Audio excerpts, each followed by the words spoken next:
Chers frères et sœurs, avec toute sincérité, combien de jours, de semaines, d'années, de mois sont passés? Est-ce que tu t'es posé certaines questions?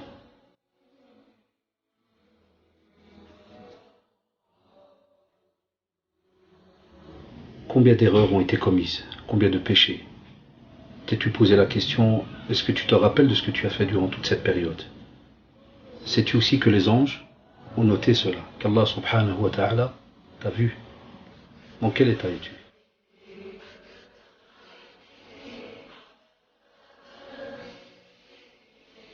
Remets-toi en question.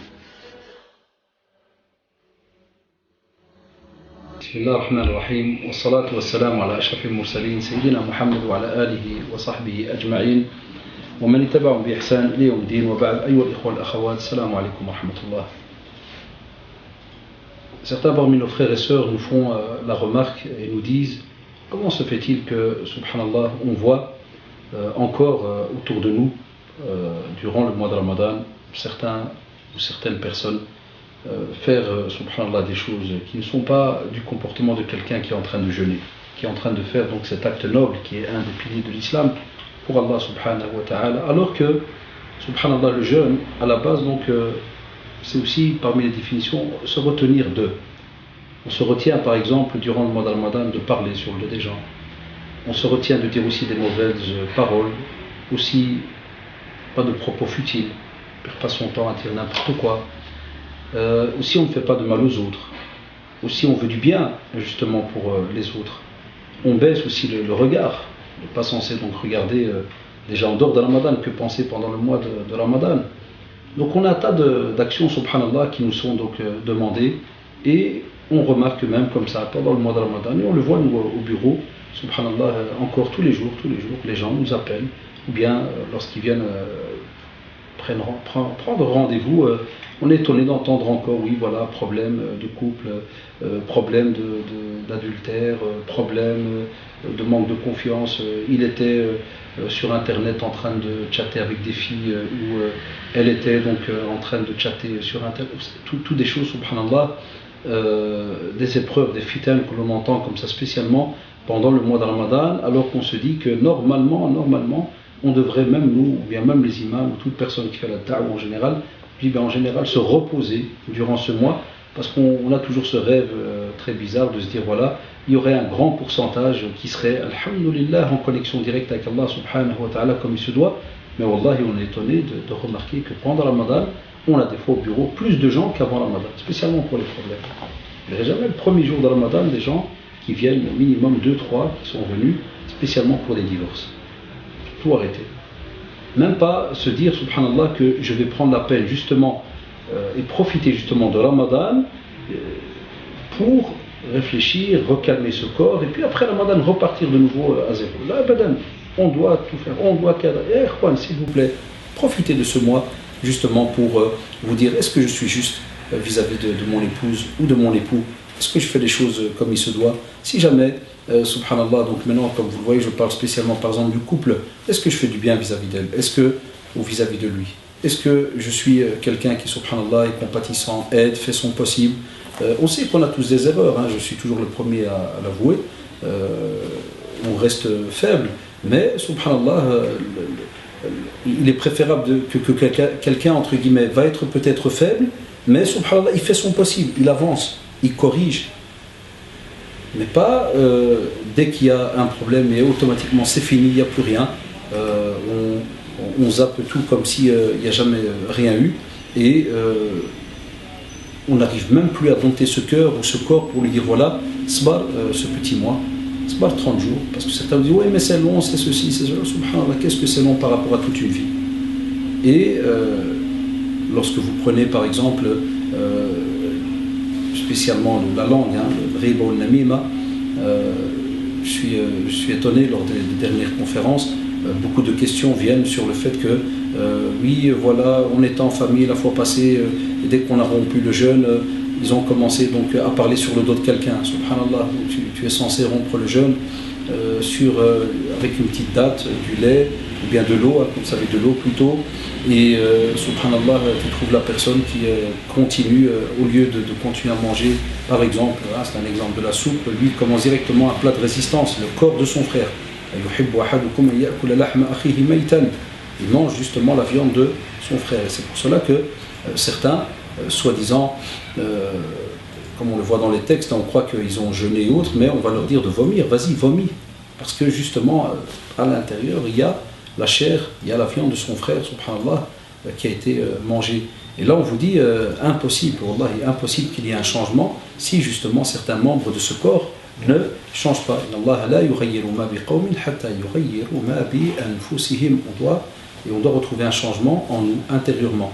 Et aussi, lorsque l'on parle de ces fitanes, et que j'en ai cité quelques-unes, parce que, comme vous le savez, c'est les seules qu'on va traiter entre nous, c'est lorsque l'on retrouve, subhanallah, donc, cette grosse problématique par rapport au fait donc de ne pas baisser le regard durant le mois de Ramadan.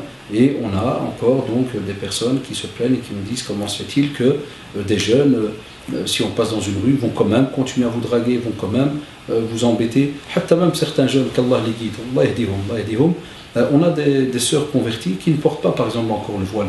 Et on a aussi des sœurs musulmanes de souche et qui ne portent pas encore le voile.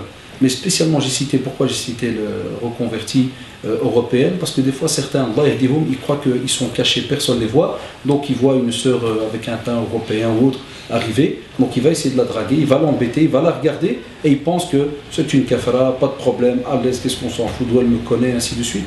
Et subhanallah, les musulmans, elle vient chez nous choquer, spécialement les nouveaux. On dit qu'il, subhanallah, c'est Ramadan, et comment se fait-il qu'il y a des jeunes musulmans dans des quartiers musulmans, on passe et ils sont là comme des chats, vous savez, les sahabs, et compagnie.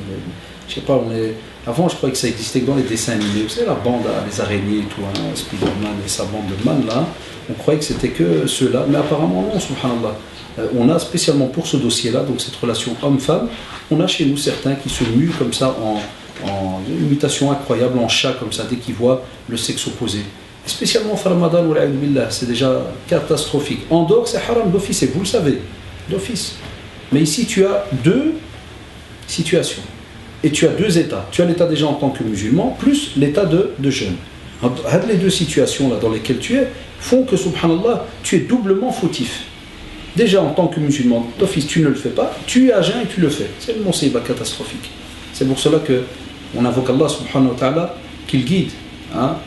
Toutes ces personnes qui ont donc cette maladie, qui n'arrivent pas, subhanallah, à laisser les autres tranquilles, et spécialement dans le domaine donc, sexuel, la chair et autres. Et vous savez, chaque fois que quelqu'un passe, il ne peut pas le rater. Il doit l'embêter, il doit marcher derrière, il doit essayer de toucher ou faire ou ceci ou cela. Et ça, on a, et ça restera, subhanallah, toujours très dommage, je le dis souvent à nos jeunes, on en a qu'on connaît, par exemple, des fois dans certains quartiers et autres, ils sont là tout le temps assis dans les coins et autres, mais qui ose aller leur parler? Qui ose aller leur dire, voilà, ce que tu es en train de faire là, ce n'est pas justement un comportement demandé par Allah subhanahu wa ta'ala pour le musulman. Tu es aussi quelqu'un de néfaste pour l'islam et les musulmans. Et tu es aussi néfaste pour la communauté qui vit autour de nous et qui n'est pas musulmane. Et on a des devoirs et obligations vis-à-vis d'eux. Il y a un devoir, subhanallah, et obligation vis-à-vis même du non-musulman. Un Européen, non-musulman, il est là en Belgique, c'est son droit parce qu'il est là en Belgique, son droit de s'habiller comme il veut. Ce n'est pas l'or à toi, subhanallah, de venir et de profiter de cette situation-là pour te dire non, mais écoutez, comme ils nous disent des fois, ouais, mais tout le monde est dénudé, ceci, cela. Et tout le monde, tu seras le jour du jugement dernier, quand tu seras questionné, ce que tu vas dire justement que parce que tout le monde est dénudé, donc je me suis donné la permission de voir, de regarder, de faire, de ceci ou cela. Là. C'est pour ça qu'Allah subhanahu wa ta'ala te demande justement, et il demande aussi à la femme, Radd al-Basar. Et il interpelle et dit Qul, ça veut dire qu'on doit dire justement aux musulmans et aux musulmanes de baisser donc le regard. Et ça c'est très très important pour chacun d'entre nous. Ce rappel tout simplement pour nous dire que faites attention, le fitan, donc les épreuves, touchent le croyant Allah, et depuis qu'il ouvre les yeux, depuis qu'il est petit, comme vous savez, Satan, Allah, dans le hadith authentique, là, il fait un petit passage dans le corps encore plus rapide que la circulation sanguine. Et il est là, on l'appelle al-khannas, donc il est furtif. Il envoie des petits mots comme ça dans la poitrine des gens, t'insuffle le mal et autres, souvent c'est le mal, hein. Il ne va pas te dire va à la mosquée ou ceci ou cela. Et il est furtif, al-khannas. Il te dit quelque chose, il te met dans l'embarras, il te coule et puis il part, il te largue. Ça c'est le musib. Et à ce moment-là vient le regret. Trop tard de nouveau, ça s'est inscrit. On a parlé du repentir, mais vous savez maintenant que je parle ici de ceux qui sont malades et qui n'arrivent pas à se soigner par rapport à ces maladies de la bouche, de la pensée et autres. On a des spécialistes, il faut aussi les contacter, en parler avec eux, mais faites votre possible, puisque ce que vous n'avez pas pu faire spécialement durant le mois de Ramadan, Wallahi, comment est-ce que vous allez pouvoir vous éduquer en dehors du mois de Ramadan, alors que durant ce mois vous étiez normalement dans un système d'adoration qui faisait en sorte que vous allez normalement vous retenir et retenir tous les membres de votre corps. On invoque Allah subhanahu wa ta'ala pour qu'il nous guide tous et fasse que l'on puisse, subhanallah, se retenir par rapport donc à certaines de nos envies, et on invoque Allah subhanahu wa ta'ala de faciliter aussi le mariage à certains de nos jeunes frères et sœurs. سبحانك اللهم وبحمدك نشهد أن لا إله إلا أنت أستغفرك ونتوب إليك سبحان ربك رب العزة عما يصفون وسلام على المرسلين والحمد لله رب العالمين والله تعالى أعلم والسلام عليكم ورحمة الله وبركاته.